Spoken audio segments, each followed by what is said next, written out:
आम राज्यर केत स्थान में गाई गोरुंक ठारे एक भूताणु जनित चर्मबिंडी रोग बा लंपी स्किन डिजीज देखा देइछि। यार निराकरण पई राज्य सरकार तरफरु सबु प्रकार पदक्षेप ग्रहण करा जाइछि। समस्त प्राणी चिकित्सालय, प्राणी संपद सहायक केन्द्र और भ्राम्यमाण प्राणी चिकित्सा सेवा माध्यम आक्रांत गाई गोरुंक चिकित्सा करा जाउछि एवं चिकित्सा परे सेमाने सुस्थ मध्य होई परुछंती। पांचटी गाय देह सारा कौन फलीगला सब सार मान जाए सब जनइली जनला सार मैंने आसिले देखा से इंजेक्शन औषध सब देले गाय ट्रिटमेंट चलला गाय 15 दिन पर गाय सब भल हो गले। भल हवा अवस्था गाय भी सब खा पी सब ठीक चलला।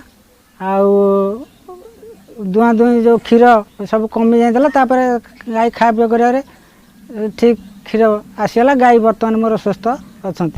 प्रतिषेधक व्यवस्था स्वरूप गाई गोरुंकु टीकाकरण करा जाउछि।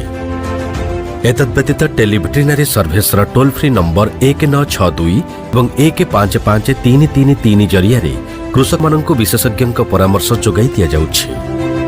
राज्य में देखा देइथिबा गाई गोरु को चर्मबिंडी रोग बा जहाँ कह जाउछि लंपी स्किन डिजीज रो निराकरण पाई राज्य सरकार तरफ व्यापक पदक्षेप ग्रहण करा जाइछि एवं युद्धकालीन भित्तिरे प्रतिषेधक व्यवस्था रूपे गाई गोरु टीकाकरण करा जाउछि। आपण मान को कहि रखिया पई चिकित्सा परे आक्रांत गाई गोरु माने सुस्थ होचंती।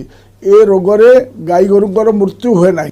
तेणु निवेदन करी समस्ते कौन गुजब विश्वास न करी भयभीत न हो निज गाई गोरुंकर जत्न निजे नियंतु।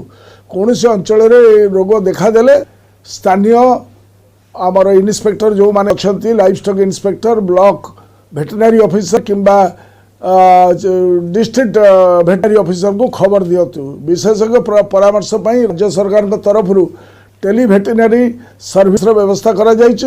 यार सुविधा अवश्य नियंतु।